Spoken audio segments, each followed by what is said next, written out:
قل هذه سبيلي أدعو إلى الله على بصيرة أنا ومن اتبعني وسبحان الله وما أنا من المشركين. Assalamu alaikum wa rahmatullahi wa barakatuh. In Baseerah, we've received a very important question that I hear every other day. So whenever someone comes to me, they always come with the exact same question. And this question needs a lot of detail. The question says, what is the etiquette of interacting with the opposite gender in Islam?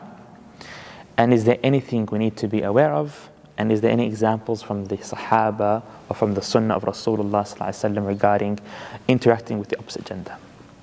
So, interacting with the opposite gender is a very wide term. And you will not open a book of fiqh and find the word interacting with the opposite gender. You cannot find that in any madhab. Why? Because interacting has many different shapes and forms. Interacting could be living in the same neighborhood. That's interacting. Serving them, cooking them food. That's fine. But because this question needs a detailed answer, I have tried to break it up into 3 or 4 different categories. So the first category is the simplest category, and it is interacting when it comes to touching the opposite gender. So shaking hands and hugging and greeting and physically touching the opposite gender.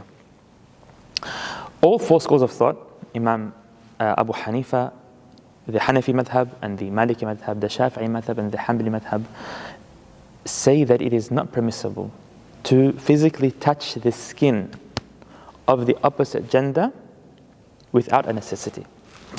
So, if there's no necessity, you cannot shake hands without gloves on when it comes to the opposite gender.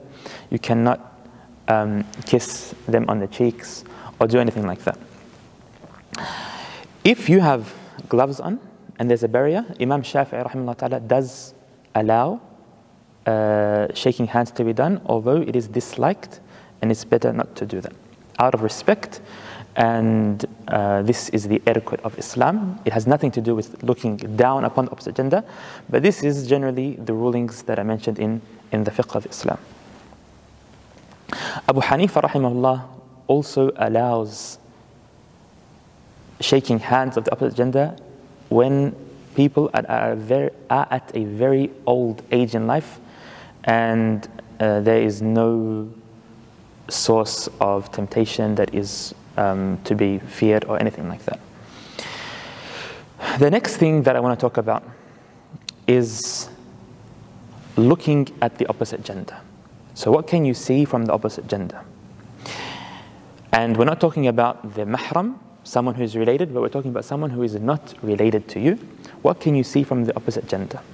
So once both parties have reached the age of puberty, they're not allowed to see anything from the opposite gender other than what is mentioned, inshallah. So for the sisters, brothers cannot see other than their hands, face and feet according to Abu Hanifa rahimahullah ta'ala. The rest of the scholars also say that looking at the feet of a sister is not permissible. But regarding hands and face, there's a lot of difference. Imam Malik rahimahullah ta'ala allows a man to look at the face and hands of another sister if there is no fitna, if there is no temptation, and if he's not worried about feeling anything from looking at her face and hands.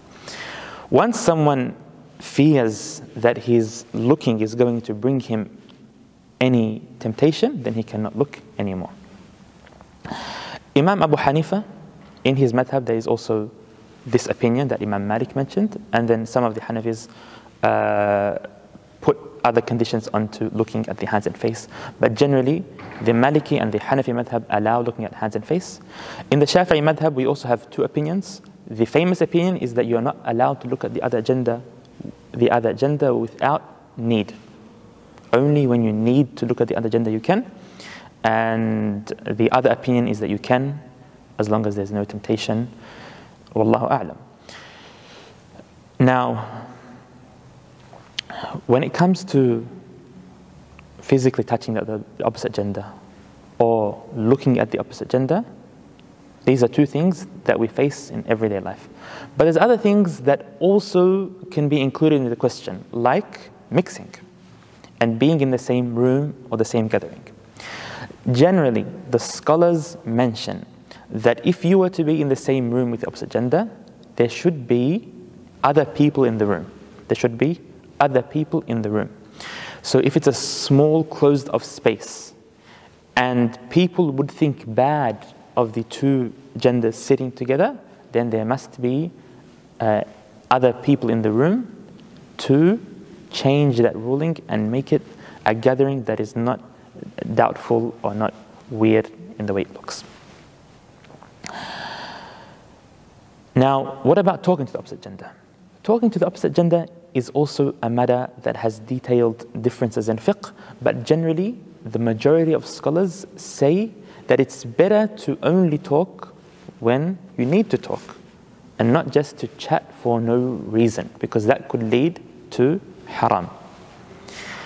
So you're allowed to talk to the opposite gender when there is a need to talk, and it's better to stay away when there is no need to talk.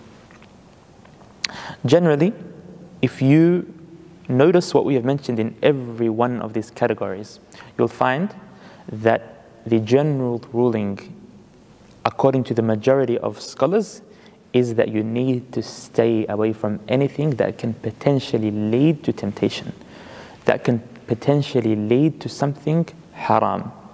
Once it has the potential to lead to haram, it becomes haram. So it's not only haram to do something when you're sure it's going to cause you temptation or feelings or anything like that, but just that action being doubtful and having the possibility that it will probably lead you to something haram makes it haram according to the majority of scholars. So the advice when it comes to dealing with the opposite gender is to always keep respectful Islamic boundaries. Don't override these boundaries. Don't overlook these boundaries, and keep things professional as much as possible. Once you do that, inshallah ta'ala, you will be safe according to the majority of scholars of Islam, and your interactions will be Islamic. Wallahu ta'ala a'lam. Wa sallallahu ala Sayyidina Muhammad wa ala alihi wa sahbihi ajma'in.